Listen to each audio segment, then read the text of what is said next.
All right. Hi, everyone. Welcome to Voices from the Field, a Mayford podcast where we talk with educators in the field to hear about their perspectives and experiences. My name is Jake Burson, Advocacy Chair for Mayford, and today I have the pleasure of speaking with Jill Foley. Jill is the current president of Mayford, and within her last few months of presidency, before becoming Mayford's past president, she also simultaneously serves within the role of Director of Comprehensive Health and Wellness for Revere Public Schools, where she oversees the health education, nursing, and social work departments. Prior to her director role, Jill spent 10 amazing years in the middle school health ed classroom, where she has led instruction that always encompasses inclusivity, relationships, and connections, alongside leading from a skills based health education lens. This has transcended into her director role, still encompassing these essential components in order to serve and support the learning of the whole child. Outside of the professional world, Jill is an avid reader, basketball fanatic, loves art, attending concerts, and traveling, coinciding with her love for continuous learning and discovering new things, which explains her various career directions and focuses from art major to exercise science to strength and conditioning to education, ultimately framing all the work she is continuously engaging in within the fields of health and physical education. So glad to have you, Jill. Welcome. Hi, everyone. So excited to be here, Jake. I'm so pumped to start talking with you. Awesome, awesome. So before we get started, I like to ask this question of all the guests. What's making you smile these days? Ooh, what is making me smile? I would say these days seeing UConn basketball win another national championship, and even more so, I think watching the videos and that capture Gina Warhammer and Paige Becker's like coaching relationship, coach player relationship. It really makes me smile to embody just like pure athletics and just that real pure coach student relationship and student that's there to be a bigger person and really just enjoys the love of the game. Like I just that whole storyline that's been going on for the last like week or so is just really making me smile these days. Absolutely, that's fantastic. So I take it you a better? Do you bet on the games or no? No, I watch my No. husband sometimes bet on games. He'll ask me my advice and I stay out of it. But yeah, I am not a better. I am definitely not a better. I just like to watch. There you go. So, what inspired you to pursue a career in your field? Oh boy. It really started with I'm going to give a shout out to Gary Nyan, who I believe he's still a practicum supervisor at Salem State. Gary Nyan was the director of health and physical education for Danvers Public Schools, helping to support their PEP grant at the time. Good Lord, probably like 15, 16 years ago now, maybe even longer. And I just happened to be in strength and conditioning, and my dad worked with Gary as a facilities manager at the high school, and they were building a new gym, a new weight room. And my dad said to Gary, like, "Hey, my daughter's in that field. Why don't you talk to her? She may know some things about how to set up a gym." So I came in, and Gary and I just got talking because I'm a talker, as Jake, you know. And we were just like kind of like going back and forth with ideas, not just about the gym, but like kids and health. And he like just looked at me and said, "Would you ever think about being a physical educator?" And I was like, "Oh, I don't know. I'm in this field right now. I'm not too sure." And that kind of like opened the door. And then just through the year or so that I was working as a strength and conditioning coach, one of my colleagues had gotten an educator job, a PE job in Everett.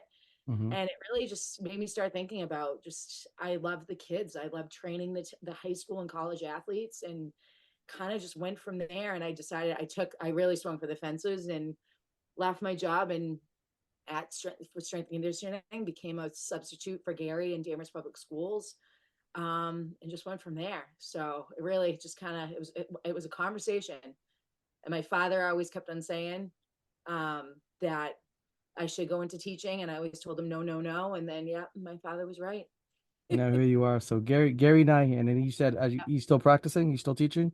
He is not. So he's retired. Okay, He supervises educators going into the field in their practicums now for Salem State. got it. Okay, so he's in a more of a leadership role. Yes. Oh, 100%. Yep. Yep. Fantastic. Wonderful. What a great story. Yeah.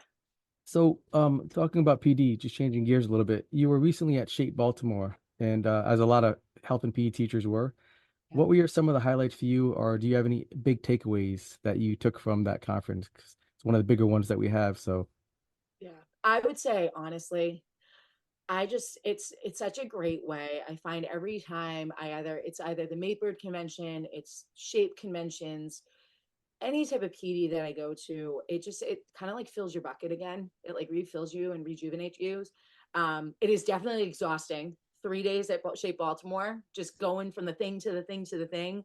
Came home and I was exhausted, but it's such a great event to like connect with people, new people you haven't seen in forever, and just like talk all things you're passionate about, and you get to explore different topics and things. And I think at Shape Baltimore this year, the biggest takeaways for me were, I think it was very evident that Shape also aligns with a lot of our state framework messaging from DESE. They're really focused on right now inclusivity, being just trauma informed with how you're teaching your kiddos, and really trying to get to know your kiddos and build relationships to give them the best educational experience that they can have. I went to a lot of great sessions on inclusive and ways of teaching nutrition. That's like a big kind of hot topic right now, is being inclusive in the way that you teach nutrition, so that it doesn't really manifest negative behaviors in kiddos, and trying to get away from that good and bad terminology. New York is doing amazing work. Portland Public Schools are doing amazing work. New York City, I should say. They presented on like just the curriculums that they've developed, which are excellent. And then also too, I saw some great presentations from like Emily Zian and some of her colleagues about culturally responsive practices in the health ed classroom. To Andy Milne was presenting with Sarah GH. I apologize, I don't know her last name, but they were just referring to her as Sarah GH. I've But seen her name. Yeah, it's yeah, interesting last name. I know yes, exactly what you're talking about. amazing human. Yeah. They were just they were talking about in their session how to incorporate wellness, the dimensions of wellness, into in all of your instruction. So it's just a cool, like just a great time to connect with people, see people you haven't seen in a while, and just get to experience the things that you also want to experience by looking at. I mean, the session list is so comprehensive. I couldn't even go to all the things I wanted to go to. Um, but it was wonderful. And Baltimore was fun. We got to go to a baseball game. Definitely not Fenway Park, I'll tell you though, with the crowd, but it was cool, and we got to see the Red Sox play the Orioles. So Oh, there it you was go. I think I actually saw some pictures of that on social media. yes, yes, Yeah, yes, yes, yeah. that's So I know, awesome. yeah, a lot of our like I know a lot of our MAPERD board members and things that went to Shape were at the game, and even some of our other MAPERD members were at the game as well. So it was great. That's really cool. Yeah, anytime I think we as educators we're looking to get some actionable steps we can take away from the conference and then implement in our practice or share with Yeah. others. So it sounds like that's what you did. So that's fantastic. Yeah, like a lot, lots of notes, lots of things. Awesome. So Yeah.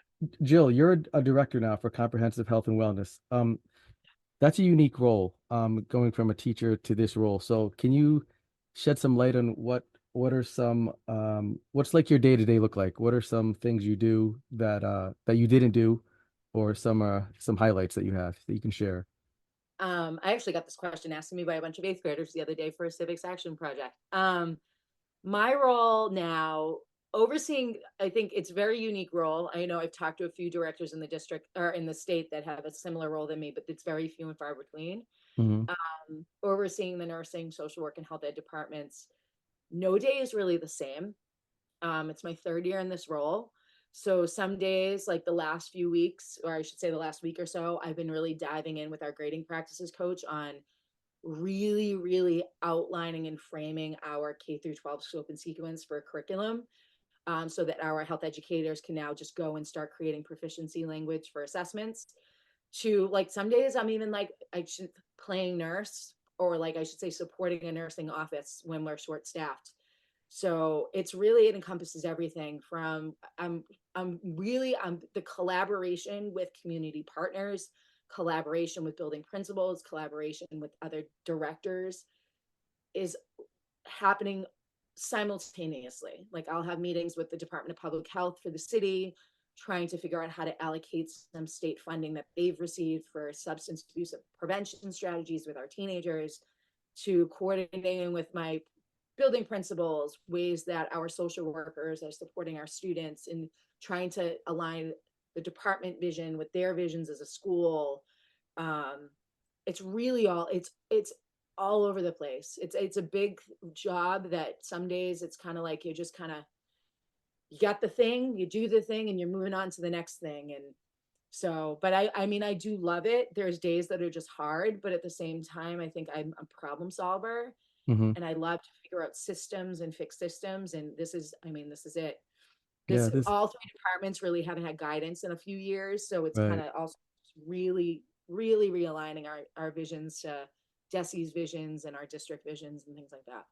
Okay, that makes sense. So it sounds like there's definitely a lot of different folks that are coming to the table, talk about these decisions that ultimately impact the students. You Yeah. mentioned, I think, something about a grading coach. I haven't heard that term before. Can you talk a little bit more about that? Yeah, so I mean, I'm really lucky to work in Revere. I feel like Revere is we've always been pretty progressive with the way of things. Like a lot of the times districts will say, "Oh, we're working on this." And I'm like, "Oh, we've been doing that for 2 years. We've been doing Hmm. that for 2 years." So in our district, we have a bunch of different coaching roles. We have instructional coaches for math and ELA, like a lot of similar districts do. We've taken it a little bit further over the last few years. We've added a civics instructional coach and a science instructional coach for the secondary level. We also have C2Cs. It's a colleague to colleague program Hmm. where for 2 or 3 years, an educator can come out of the classroom and be an instructional coach. And it's kind of like the next step from a mentor. Teachers can be recommended, or teachers can just choose to work with the C2C for the year on establishing some kind of goal and improving their practice in some way. So we have a C2C at the secondary level, the elementary level, a deeper learning C2C, and an SEL C2C. And then comes into play at the high school level through the transition to competency based slash standards based grading over the last 5 or 6 years. Hmm. There is a grading practices coach at the high school who has been doing an immense amount of work with each department, trying to establish standards, the way that we are assessing standards. To even this year, he has developed a system in our current grading system in Power School that will utilize competency based grading entry to actually appropriately calculate a GPA and an overall grade for a student. Because at the high school level, we found that just giving a student an approaching grade or competent grade, like using just our regular language and not have a number associated with it, Hmm. has some college issues. Like colleges are like, nope, we need a GPA. Nope, we need to see an actual Interesting. grade. So Hmm. he's a brilliant human being. He's also a wonderful person just to collaborate with. His wife is an instructional coach in the district as well in ELA, and it's phenomenal. Um, So, that we have actually been working together to he like him and I have been bouncing like here's the standard, what part of the skill is actually the standard assessing, how what are the sub skills, like we are taking all different things from like RMC Health, Polly and Sarah Bennis's work, frameworks, and melding them together to really make an authentic Revere Public Schools K through 12 scope and sequence guide for our health educators. that was actually my follow-up question was, is this for K to 12 or is this high school? But you just said it was K to 12, so that's really something. That's Yeah. awesome. Yeah, it's a lot, but we've been like jamming like the last before shape. Before I headed to shape, we had one session where it was about 2 hours, and he's like, "All right, I think we need another 2 hours, and we should be good." That 2 hours turned into 4 hours, and that 4 hours only got us the high school Hmm. 10th grade course aligned. So he's like, "Oh my god!" I'm like, "Well, when I come back, let's just schedule." So we've literally been like 3 4 hours at a whack, just like kind of going at it. And it's been that's I love that stuff. That's like my favorite stuff. So like, and to be able to like go back and forth and like he's apologized to me multiple times saying like, "I'm so sorry if I'm telling you you're wrong," or "I'm so sorry." And I'm like, "No, no, no." I'm like, "This is collaboration." I'm like, "You are not insulting me in any way. You're checking my thinking. I'm checking your thinking." So it's been a great collaborative experience that like it's like probably the most authentic experience I've had over in probably the like last year or so of really Uh, like throwing things at the wall and telling hmm. each other nope, yes, no, and Yeah, it's yeah, hearing each other's perspectives because we all think differently, we all bring different things. So that's great. That sounds yeah, like a really interesting position and a great opportunity for you and your district. So kudos to you for thank doing you. that. Just switching gears a little bit. In regards to health education in general, how do we ensure that it's a safe and brave space for everybody? S- that includes, ELL learners, students with special needs, everyone and everyone.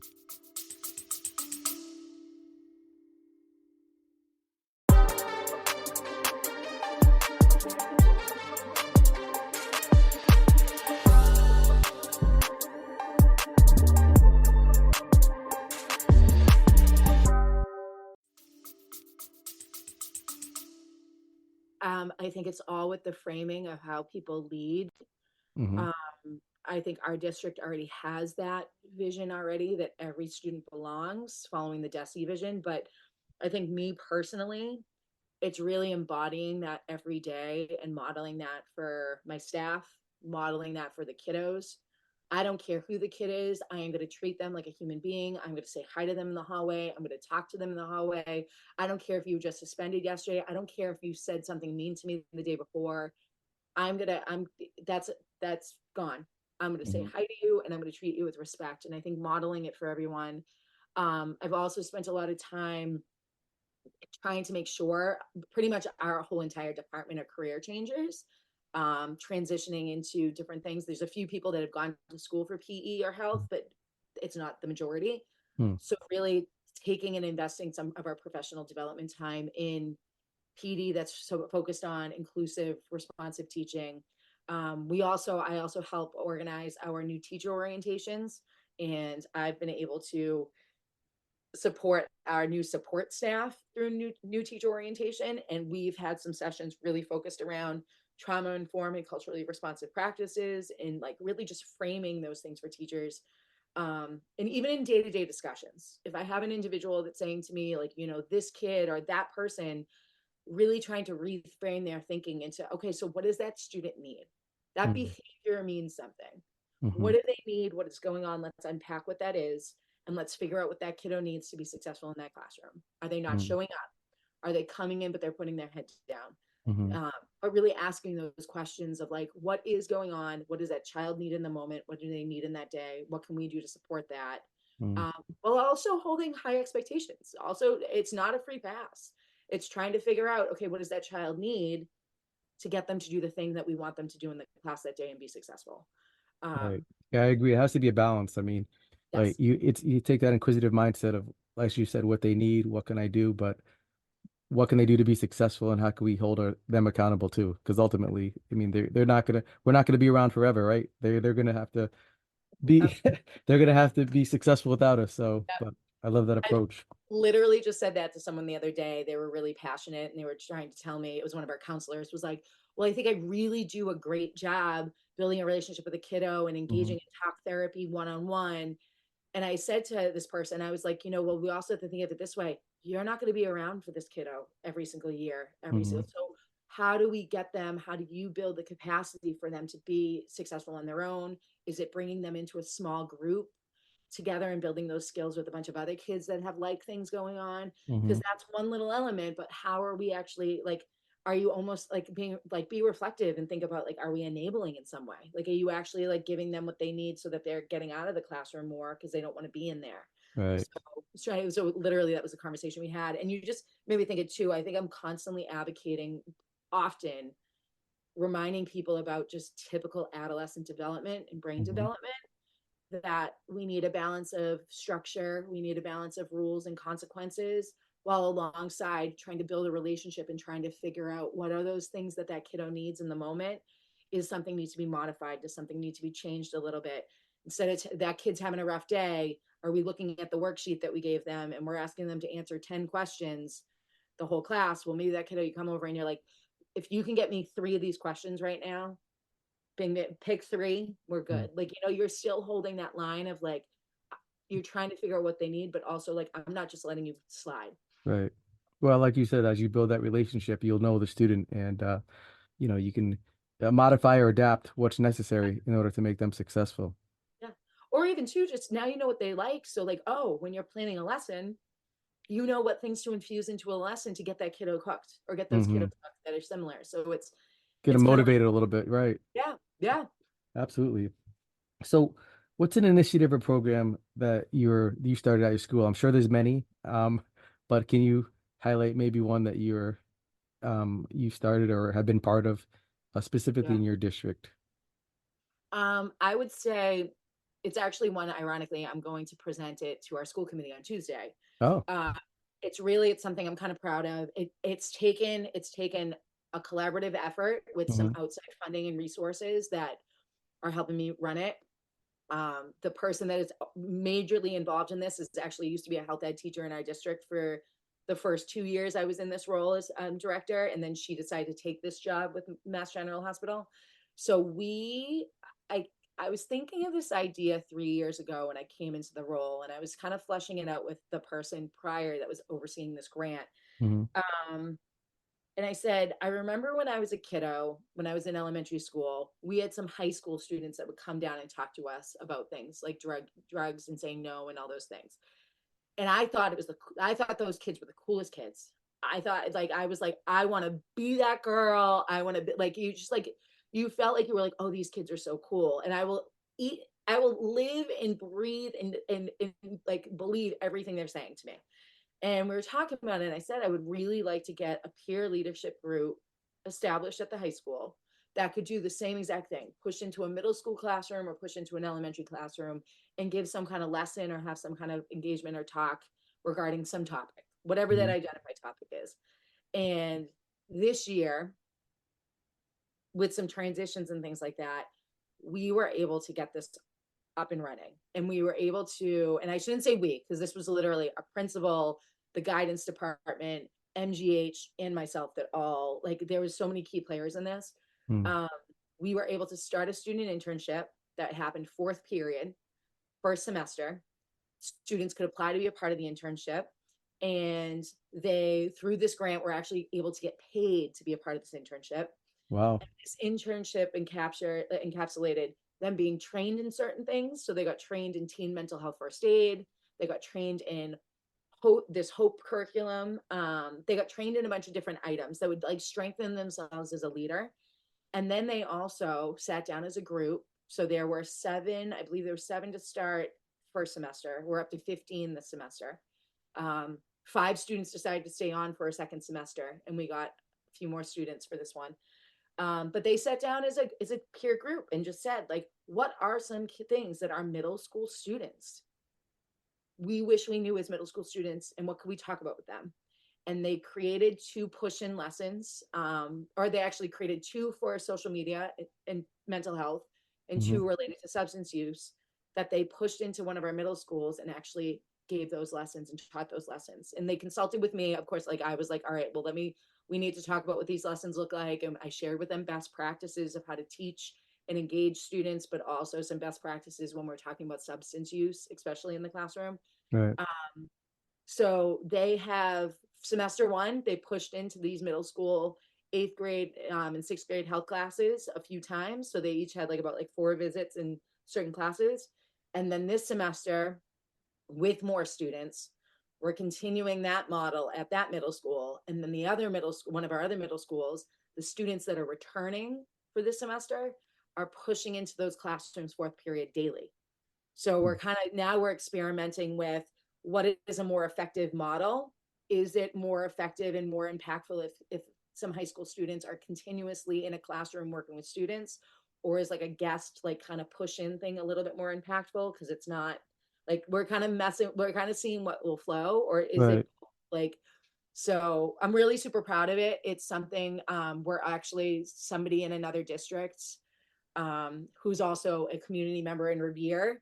Um, it's gotten them thinking about, can we utilize the similar model for peer-to-peer support when it comes to substance use in general? So some of our peers that are really struggling with not dabbling or trying, but now have like really started to engage, are there some kind of peer-to-peer opportunities that we can create that support a kiddo in making better decisions and building their skills and hopefully helping them stop doing what they're doing um, before it Sounds gets like to a really unique program, especially if it's yes, kind of a peer-to-peer. It's not the adult to peer.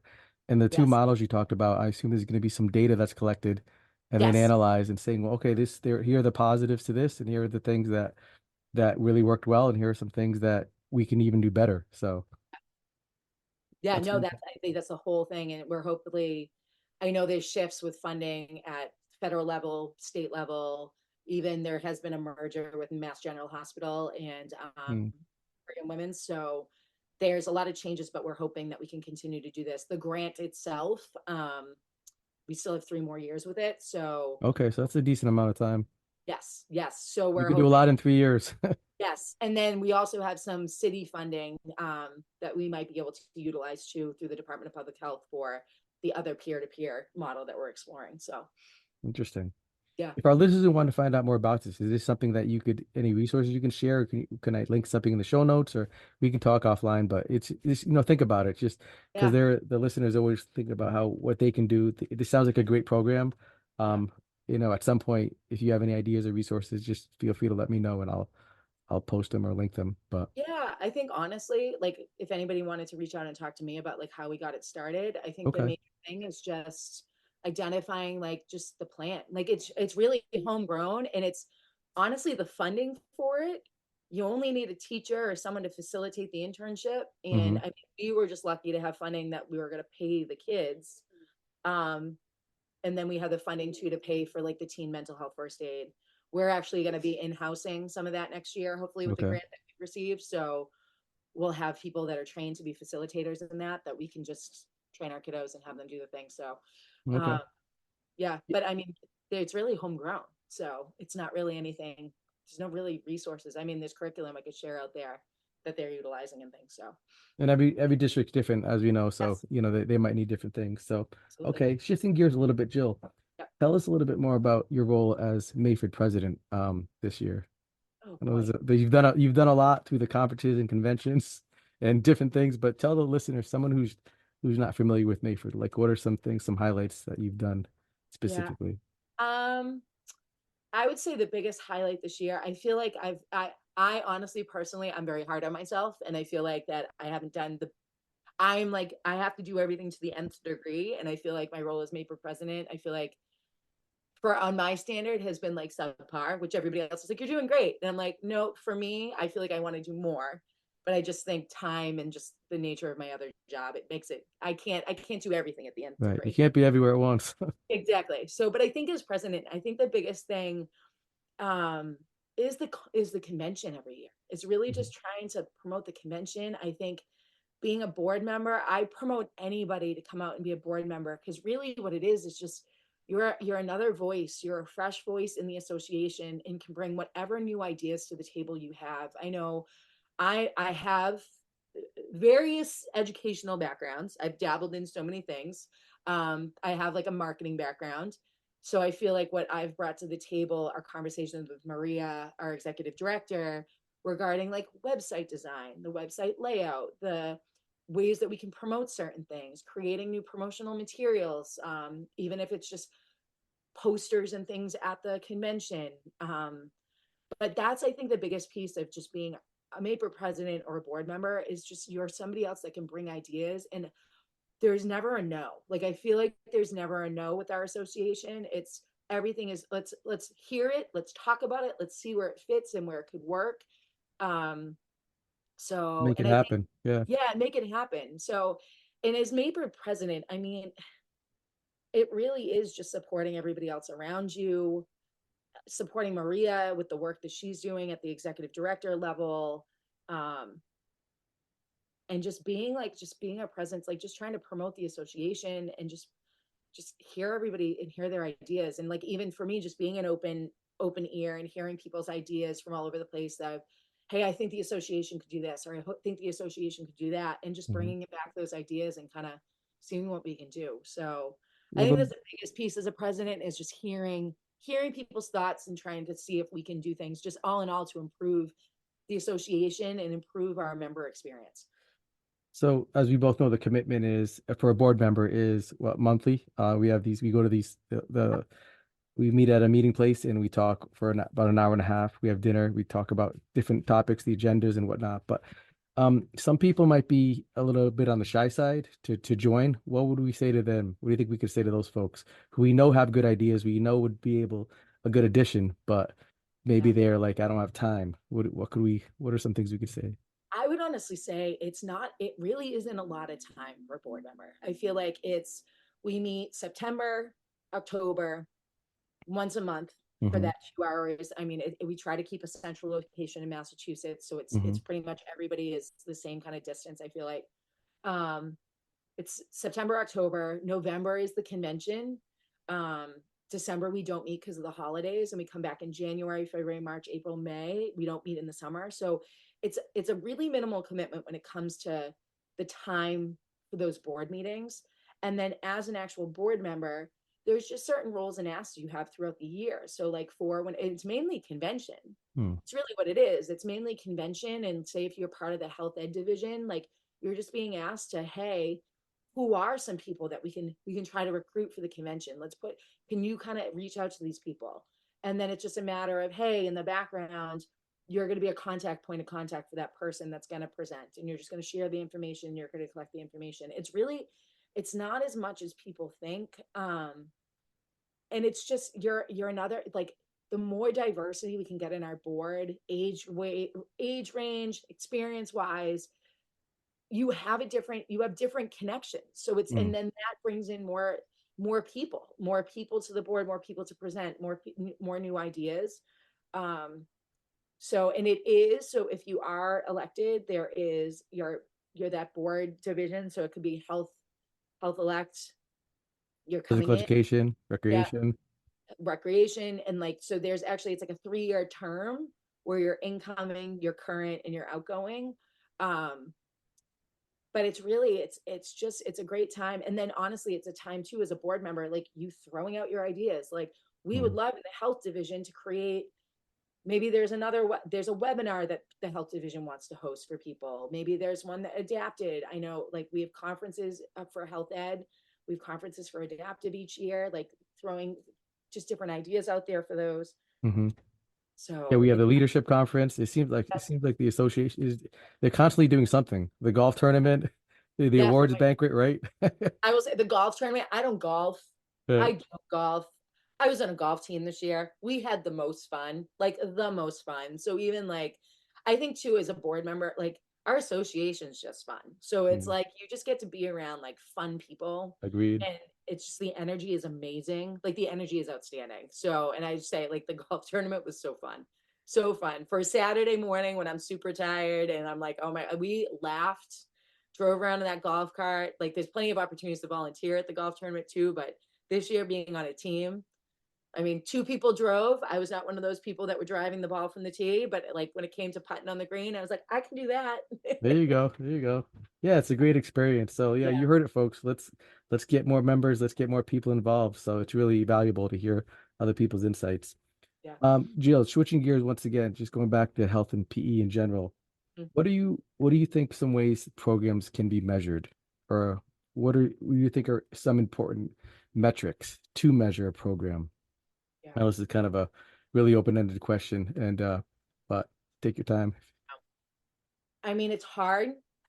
I think Andy Milne said it best at one of Hmm. his conferences, is getting an A in health is like getting an A in health is okay, let's see where you're at in 80 years. Like, how do we really know Mm, that these skills have been honed in, because these are things that, like, you're going to practice throughout the rest of your life. But I think, in as like measured within that classroom K through 12 experience, I think some key factors to look into are, you know, different YRBS data, hmm. sense of belonging data. Like, I think that if a kiddo is feeling good, feeling healthy, and is physically active, you're gonna see their mental health. You're gonna see certain areas, just they're gonna report feeling more positive. Um, when it comes to like classroom instruction, I think that it comes down to really having those rubrics and really having those clear driving standards based, like, competency language, proficiency language there. Um, it's hard. Like, this is a hard one to, like, I go off of the data of YRBS data. We have an MCEIA survey that our staff and our students take every year. So, like, seeing and hearing what the students say about how they feel like they belong. Because the other issue is health and phys ed is, my husband's calling me right now. Hold on. I'm No gonna problem. just text him real quick. Yeah, the YRBS data, we've done that too in the past. That's so important. You Yeah. mentioned another acronym. What is that? MCI? NCEIA, I don't even know where it stemmed from. It stemmed from in the district prior to me coming into this role, Okay. but it's basically this collaborative that our district got involved in, Hmm. where they help us just student well-being surveys, um, parent well-being surveys, teacher. It really gives you a holistic picture of the district Got it. and just Okay. kind of pinpoints like where you can go. And like with health and PE, it's health is more than just the classroom. PE is more than just the classroom. So it's really looking at just how are the human beings in our district doing? Like that, I think that's the biggest measurement piece is like, are our students well? Are they Mhm. healthy? How many office visits are they having in the nurse's office? How many visits, how many kids are accessing our social workers? Right. What are they accessing for? What are the needs of our kiddos? What are we seeing with data of our suspension rates? What are they being suspended for? Mm. Um, When are they accessing the nurse, or when are they visiting the guidance counselor? So yeah, those all important factors. yes.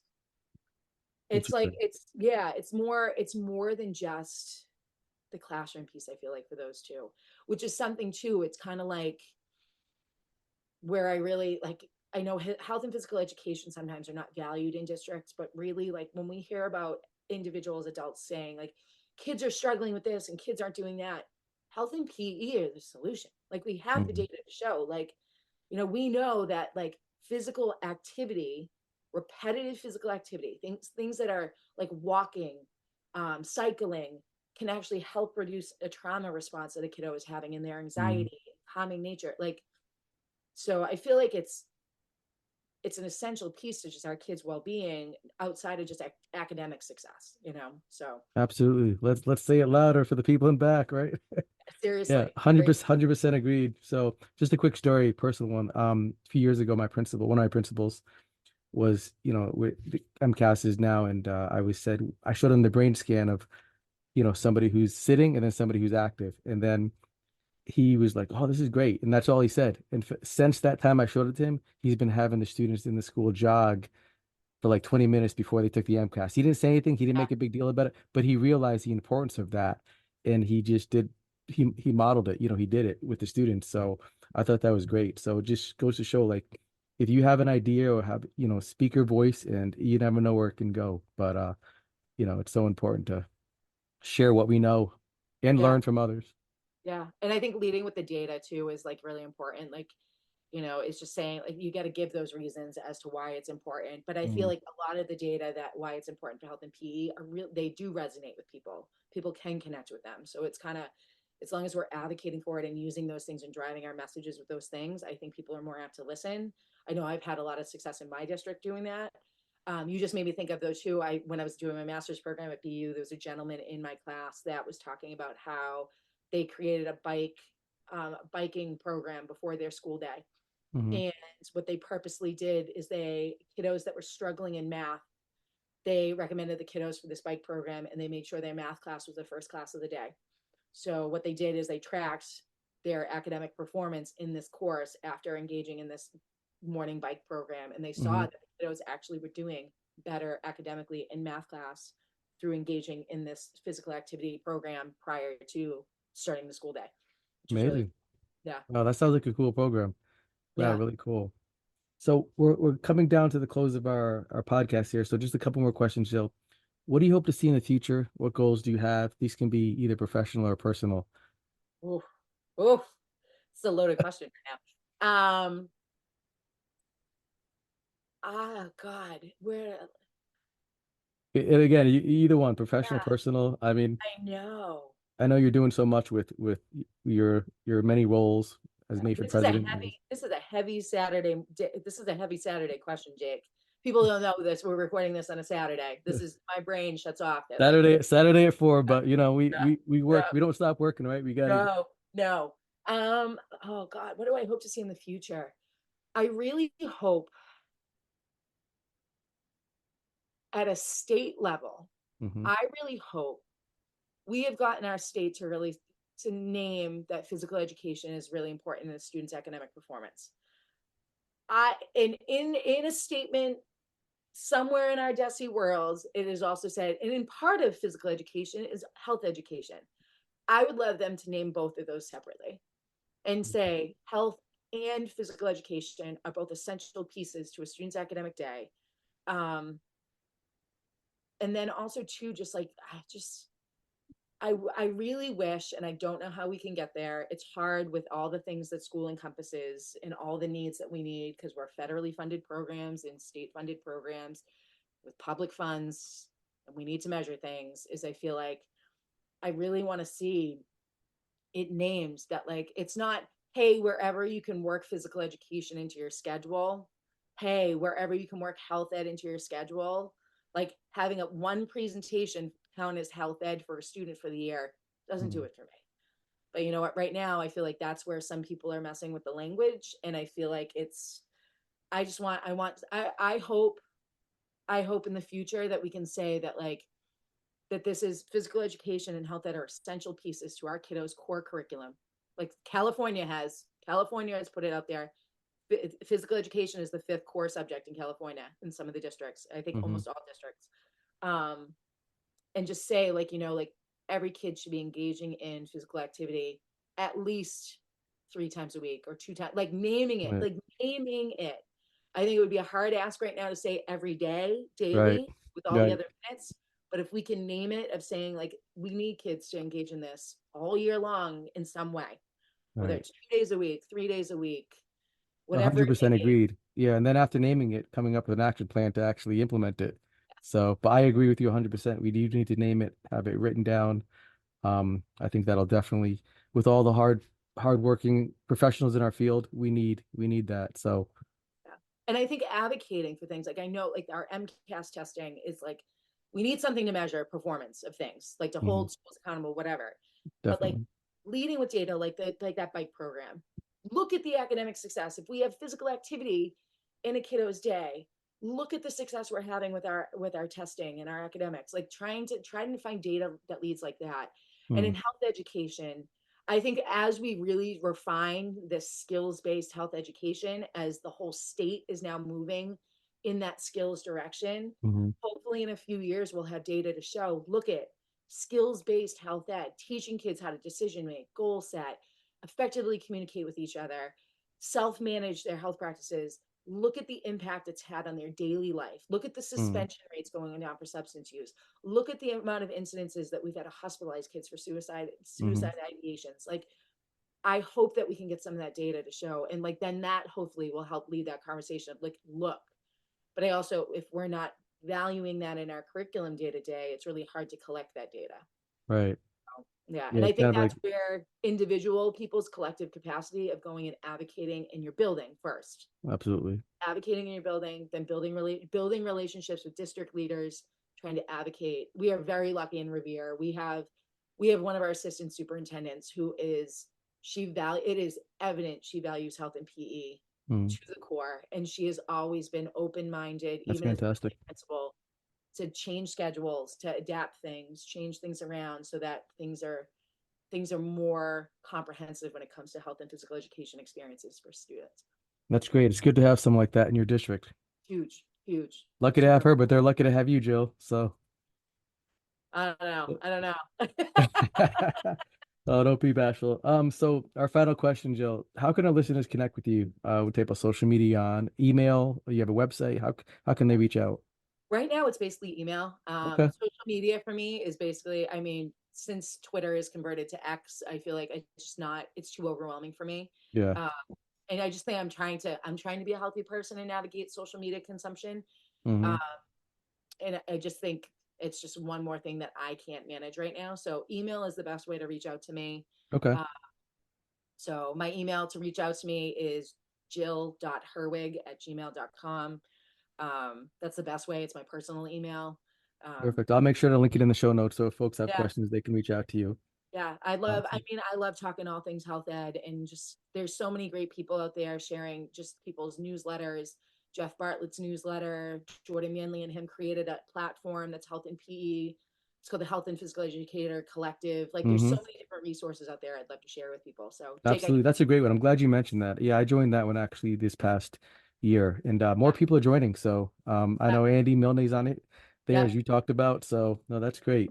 And Jordan Manley, amazing human being. I met him last year at Cleveland. He's a really Did you? close friend with Jeff Bartlett. And Jordan is just a standout, great, young, not, I mean, we're all kind of up there in our age, but like still in my eyes, like young, energetic, passionate physical educator that Mm, just really wants to better the whole field as a whole. So him, Chris Pepper absolutely. is amazing too. I'm going to throw Chris Pepper's name out there. The newsletter that he puts out pretty much on a weekly basis is Mm. outstanding for resources.